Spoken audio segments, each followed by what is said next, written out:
அரக்கோணம் அருகே எம்ஆர்எஃப் தொழிற்சாலை ஒப்பந்த ஊழியர்கள் வேலையை புறக்கணித்து போராட்டத்தில் ஈடுபட்டு வருகின்றனர். இதுகுறித்த விவரங்களோடு எமது செய்தியாளர் கார்த்திக் இணைகிறார்.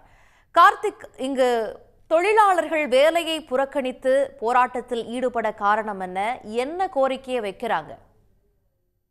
அரக்கோணம் அடுத்த இச்சிபுத்தூர் பகுதியில் எம்ஆர்எஃப் டயர் தொழிற்சாலையானது செயல்பட்டு வருகிறது. இந்த தொழிற்சாலையில் சுமார் 10 ஆண்டுகளுக்கு மேலாகவும் அதற்கு மேலாக பணியாற்றக்கூடிய ஒப்பந்த தொழிலாளர்களை நிரந்தர தொழிலாளராகவும் மேலும் பணியில் ஈடுபடக்கூடிய ஊழியர்களுக்கு ஊதிய உயர்வு வழங்க கோரி கடந்த மாதம் 28ஆம் தேதி ஊழியர்களானது பணி புறக்கணித்து போராட்டத்தில் ஈடுபட்டனர்.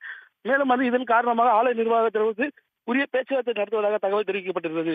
இருந்தாலும் ஆலை நிர்வாக தரப்பில் எந்த விதமான தகவல் தெரிவிக்காத நிலையில் ஊழியர்கள் மீது பணி புறக்கணித்து போராட்டத்தில் ஈடுபட்ட ஊழியர்கள் மீது பழிவாங்கும் நடவடிக்கையில் ஆலை நிர்வாகம் ஈடுபட்டதை தொடர்ந்து இன்று காலை பணிக்கு செல்ல இருந்த சுமார் 300க்கும் மேற்பட்ட தொழிலாளர்கள் ஆலை நிர்வாகம் முன்பு போராட்டத்தில் ஈடுபட திட்டமிட்டிருந்தனர்.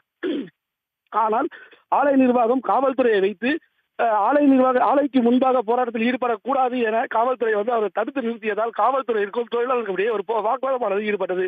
இதைத் தொடர்ந்து ஆலை நிர்வாகத்திலிருந்து சுமார் 200 மீட்டர் தொலைவில் உள்ள ஒரு மைதானத்தில் ஊழியர்கள் அமர்ந்து கவன ஈர்ப்பு போராட்டத்தில் ஈடுபட்டிருந்தனர்.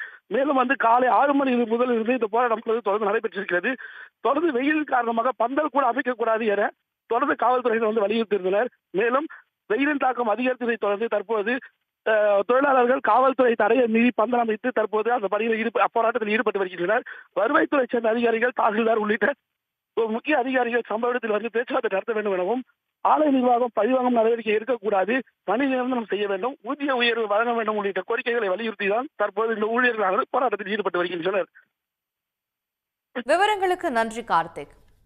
உடனுக்குடன் செய்திகளை தெரிந்து கொள்ள சன் நியூஸ் பெல் ஐகானை கிளிக் பண்ணுங்க.